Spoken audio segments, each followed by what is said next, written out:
Hello everyone. So this video is dedicated to show how a confidential escrow actually works within Fabric Private Chaincode environment. So in the left pane, you can see that here I run a lazy Docker to see or inspect all the logs that will be available inside our Docker images and Docker instances. And let's begin with setting up our development environment so that we can run our confidential escrow. So for this, first you have to get inside the folder where the entire logic of confidential escrow actually resides. So which is sample chain code confidential escrow. And to kick off everything, I have created one specific script which will help you to do all the experiments or all the kick off all the functionality which you want. So it's called multi-user dashboard.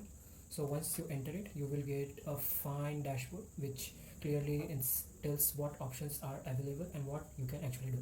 So since we are going to do the setup, so this is the setup option, and you have two options over here. One is the full setup option, which will be run for the first time when you will be running this entire thing, and the quick setup option, which you can run once you have already run the first option.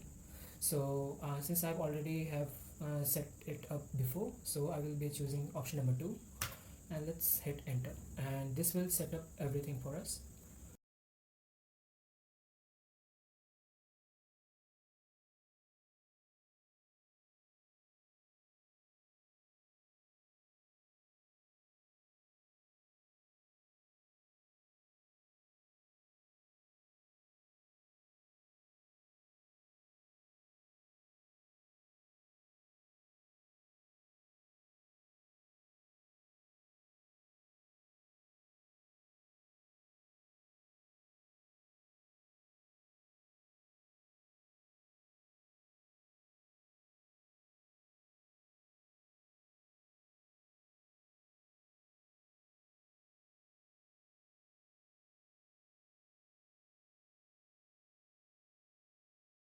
So as you can see, everything is ready, and our setup is ready to be tested.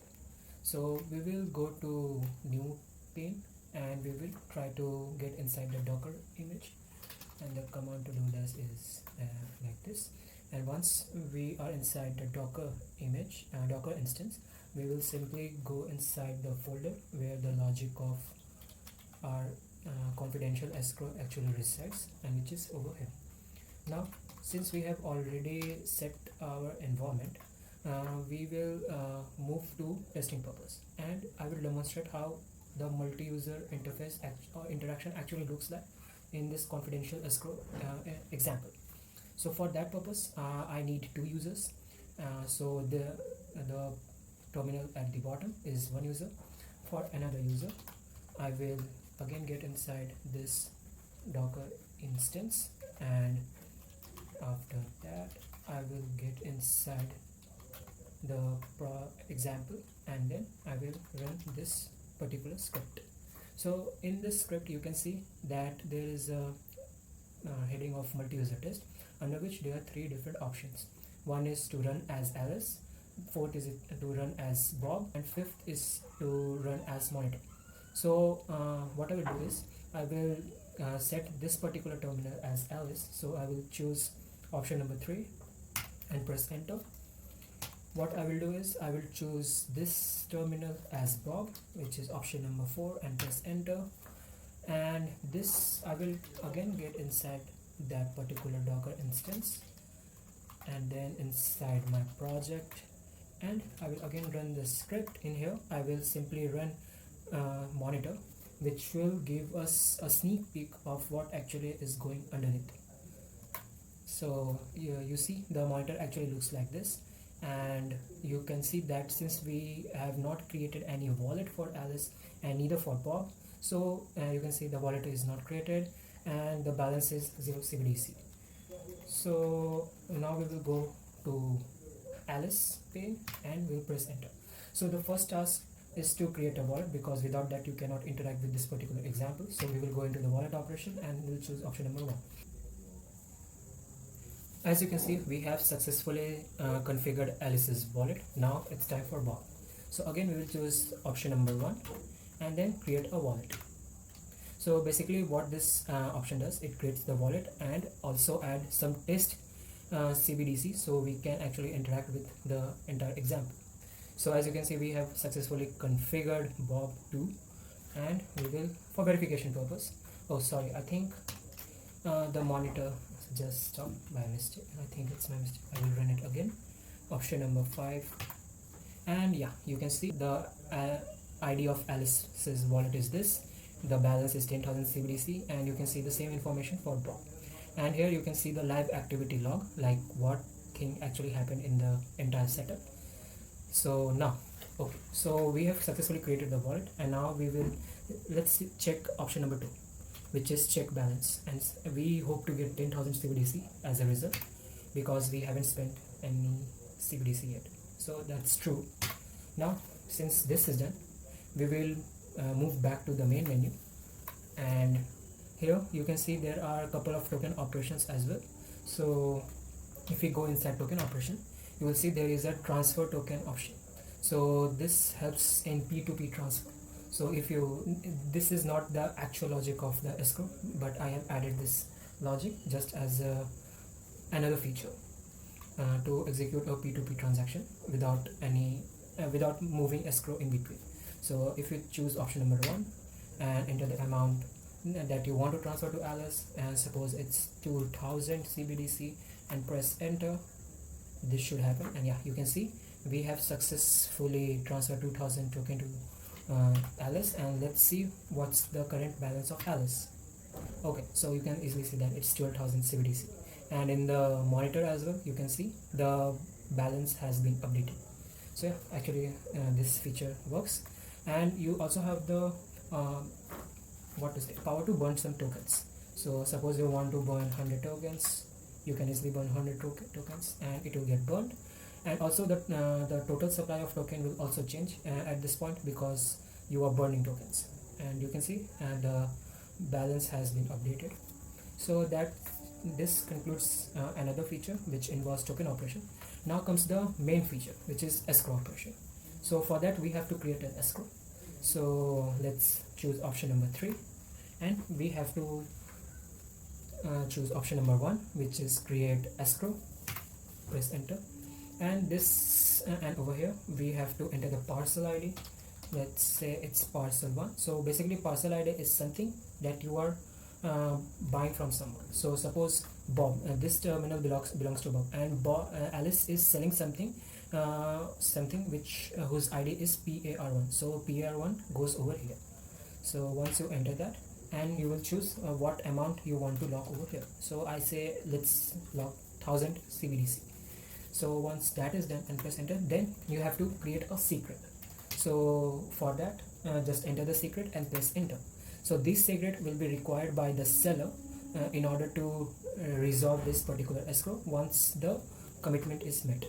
So in our case, suppose Alice is selling some items from which Bob want to purchase a particular item, and the ID of that particular item is PAR1, and Bob want to purchase that item for 1000 CBDC. So what he will do, he will simply create an escrow, and as you can see the balance of Bob is updated. And if we move on to other operations, like let's see what is the current escrow balance. So if we choose 4, so out of all the escrow which has Bob created till now, he has locked only 1000 CBDCs in those escrows. In our case we have only created 1 escrow, so if we create more escrow, this amount will keep on changing. So yeah, the process of creating this escrow is as simple as this. Now suppose Alice got the order information and Alice delivered that particular parcel. So now Alice wants her money back. So since for that we have to interact with escrow operations, so let's go to main menu, then escrow operation, and then what she want to do is she has to release that particular escrow because only the seller is authorized to release escrow. So we will choose option number 2 and press enter. So we have to choose which escrow UUID we want to release. So as you can see from the monitor, Bob has created an escrow whose UUID is this. So we will simply use this particular UUID, paste it over here, press enter, and Alice also already know that what is the ID of that particular parcel she delivered. So that's R1, and once we enter, now this there here comes the interesting part. Now once Bob received that particular parcel, he has to provide secret through which Alice can actually unlock this particular or release this particular escrow. So Bob transfer that particular secret, and we press enter, and yeah, the balance of Alice gets updated, which is now 13,000 CBDC, and it also get updated over here. And from the recent activity log, we see that Alice released this particular escrow.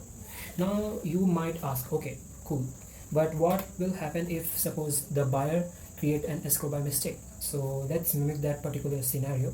So we will use Alice terminal to create that a fake escrow which is created by mistake. So let's suppose its ID will be par11, and we suppose log 2000 CBDC over here, and the secret to escrow is SEC. Okay, so enter. So now Alice created escrow, and later on she realized, oh no, this is not what she wanted to do. So once she realized the blunder she made, she has an option to reverse everything, and that is through option number 3, which is refund escrow, which can only be called by the buyer or the creator of the escrow.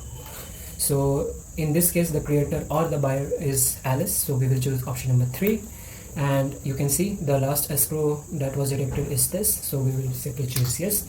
If you choose no, then it will pop an option to enter the escrow UUID, so that can be easily done.